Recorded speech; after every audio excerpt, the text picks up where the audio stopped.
In 2015, CBS News wrote a report saying that only 12% of men dress in suits and ties anymore. This is a big change from how it used to be, and even though it's a smaller percentage, it's still very important to know how to tie a tie. There's many reasons and events that you would need to, such as formal events and a wedding.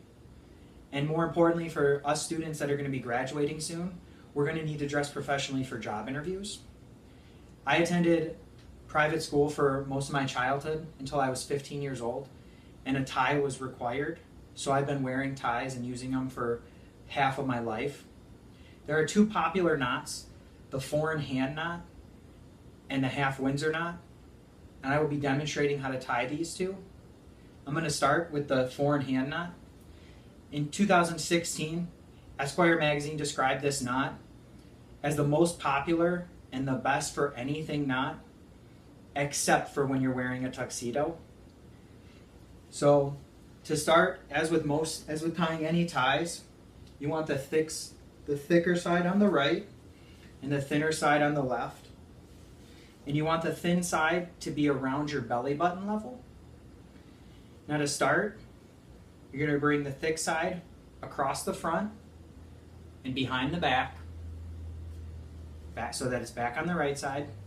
Then you're going to put it across the front again and bring it to the back. But then you're going to bring it up through. And then you're going to finish it put it into the little loop. Then you're going to pull down and adjust your tie. Now this one is a little bit, the thin side is a little bit too long to make it even. And it's very common the first time or a few times that you tie a tie for it to be wrong. So you just restart it and you just adjust this a little bit until you get it right in the final product. Now that I've showed you how to tie a 4-in-hand knot, I'm going to demonstrate how to do a half Windsor knot. This knot is a little trickier, but it's not as bad once you know how to do it. And it's more symmetrical than the 4-in-hand knot, and it's just as versatile in that you can wear it for any different event except for when you're wearing a tuxedo. So to start with this one, you'll do the same, where you want the thin side on your left and the thick side on your right, and you want the thin side to be around your belly button level.